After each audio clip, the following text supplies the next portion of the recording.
آج ہم بات کرنے جا رہے ہیں جریان کے حوالے سے۔ جریان کی پہلے میں 2 ویڈیوز اپنے چینل پہ لگا چکا ہوں اور اس پہ بہت ہی اچھا رسپانس آیا ہے اور بہت سارے لوگوں نے اس اوپر نیچے کمنٹ کیے تھے کہ ڈاکٹر صاحب یہ تو آپ نے بہت اچھی چیزیں بتا دی ہیں، لیکن ساتھ ساتھ یہ بتا دیں کہ جریان کا جو مریض ہے وہ کون سی غذا لے سکتا ہے اور کون سی غذا نہیں لے سکتا، کون سی ایسی چیزیں ہیں جو بے احتیاطی کی وجہ سے جریان دوبارہ ہو سکتا ہے یا جریان سے زیادہ ہو سکتا ہے، کہ کون سی ایسی چیزیں ہیں جن کی صرف غذا میں احتیاط کر لی جائے تو ہم جریان سے بچ سکتے ہیں یا جریان ٹھیک ہو سکتا ہے۔ یہ تقریباً کئی لوگ مجھے میسیجز پہ کالز پہ یہ چیز بار بار پوچھ رہے تھے، تو میں نے سوچا اس کے اوپر ایک ویڈیو بنا دی جائے تاکہ لوگوں کو سب کا فائدہ ہو جائے۔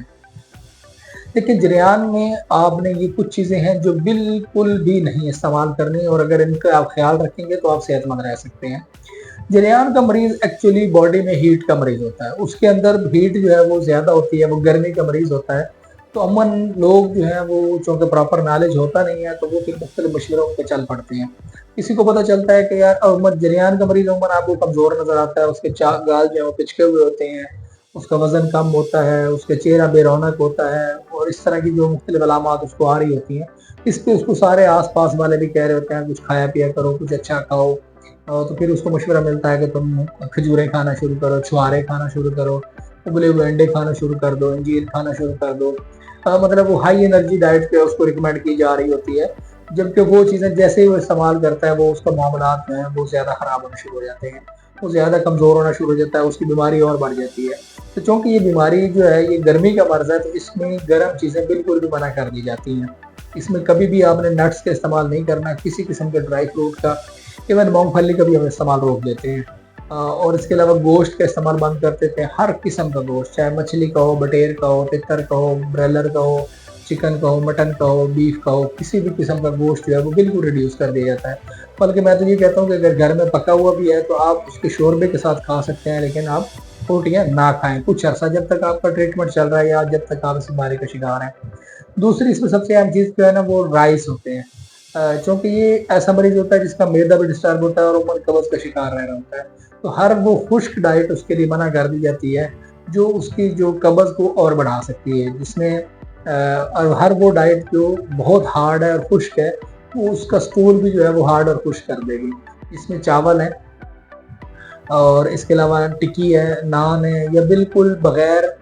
شوربے کے جتنے بھی سالن ہیں وہ اس کا جو کھانا ہے اس کو اور ہارڈ کر دیتے ہیں، جس کی وجہ سے اس کی قبض جو ہے وہ زیادہ ہو جاتی ہے اور وہ بیماری بھی اس کی بڑھ جاتی ہے۔ تو عموماً ایسے مریضوں کو ہم یہ ریکمینڈ کرتے ہیں کہ آپ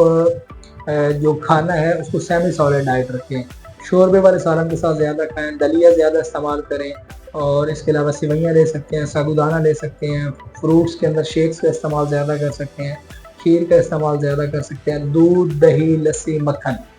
جو ڈیری پروڈکٹس ہیں ان کو بہت ہی آپ اچھے طریقے سے یوز کریں اور زیادہ یوز کریں تاکہ آپ کی جو ویکنسز ہیں وہ بھی ریکور ہوں اور جو باڈی کی ہیٹ ہے وہ بھی کنٹرول ہو۔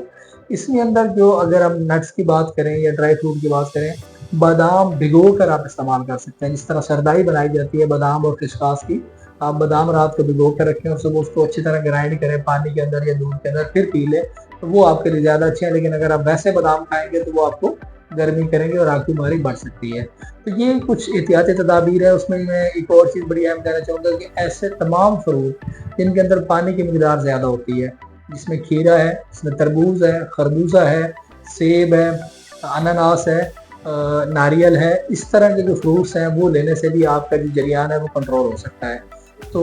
یہ بات میری بہت اہم ہے، اس کو نوٹ کر لیں کہ کبھی بھی آپ نے ڈیورنگ جریان طاقت کی چیزیں نہیں لینی، ایون طاقت کی دوائیاں بھی نہیں لینی، کیونکہ یہ چیزیں آپ کی بیماری کو اور بڑھا دیتی ہیں۔ اس کی بجائے آپ پہلے ٹھنڈی چیزوں کا استعمال کریں گے، جب آپ کی بیماری ٹھیک ہو جائے گی پھر جو آپ کو ویکنسز، کمزوریاں ہو چکی ہیں ان کو ریکور کرنے کے لیے، ان کو ٹھیک کرنے کے لیے پھر ہم طاقت کی میڈیسن استعمال کرواتے ہیں، تاکہ اب وہ آپ کو جو جریان کی وجہ سے جو آپ کمزور رہ چکے ہیں، جو آپ کے ہاتھوں پاؤں میں جلن ہوتی ہے، آپ کی ٹانگوں میں درد ہوتا ہے، نیند ٹھیک سے نہیں آتی، باڈی ویک ہو گئی ہے، جوڑوں میں درد ہو رہا ہے، کمر میں درد ہو رہا ہے، تو وہ ریکور ہو سکے۔ تو یہ آج کی جو ویڈیو ہے اس کو بہت اہم ہے، اپنے پاس سیو کر لیجئے گا اور اس کے اوپر ضرور عمل کیجئے گا۔ شکریہ۔